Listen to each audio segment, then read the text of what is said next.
So, you've got a 401k. Now what? Even if you leave the heavy lifting to the brainiacs at Guided Choice, it's a good idea to know how investing works. And if you're the do-it-yourself type, you need to understand how to invest appropriately. Don't worry, we're not going to show you tons of math.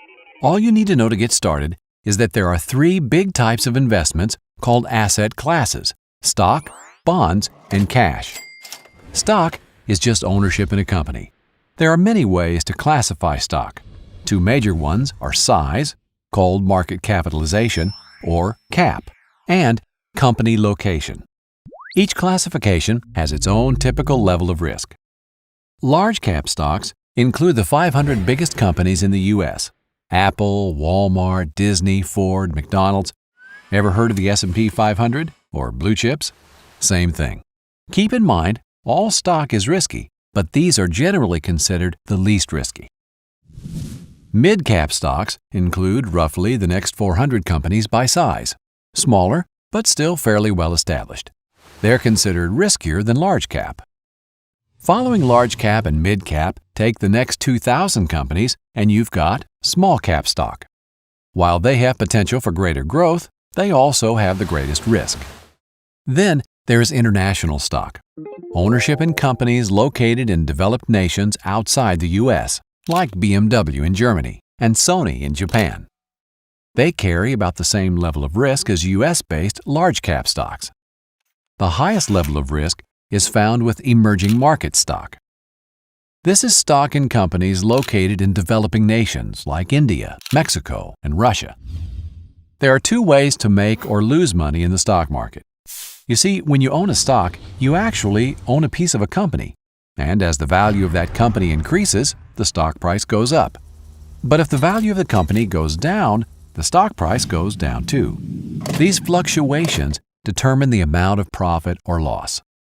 Another way to make money is when the company shares its yearly profit with you in the form of a dividend. Stock prices can go up or down dramatically for all kinds of reasons. As a result, stocks are the riskiest types of investment in your plan, but over a long time, they can also be the most rewarding. Next up, bonds. Bonds are just a loan to a company or government. They borrow by selling a bond, which is simply a promise to repay the buyer in a fixed number of years at a fixed interest rate. When you hear about the U.S. government borrowing money, have you ever wondered who they borrow from? Chances are, it's you, through the investments you make in bonds. If interest rates go down after you buy a bond, its value goes up. If interest rates go up, then your bond value will go down. How much the value goes up or down with a change in the interest rate depends on how long the bond is.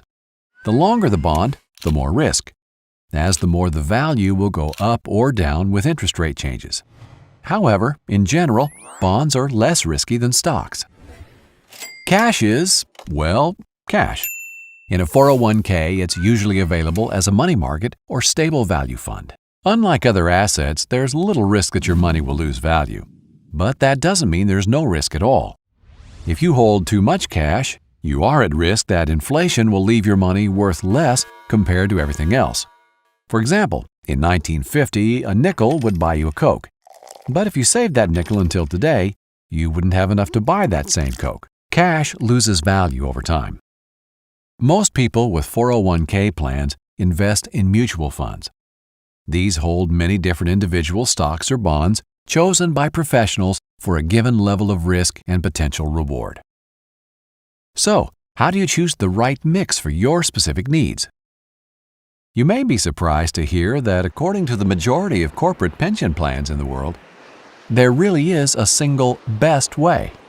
It's called modern portfolio theory. The details are a lot of math, but understanding what's behind all the numbers is remarkably simple. In fact, you've probably already heard of it. Don't put all your eggs in one basket. You balance risk and reward by holding lots of different types of investments. The technical term is diversification, and it's the name of the game in investing. So how do you do it right?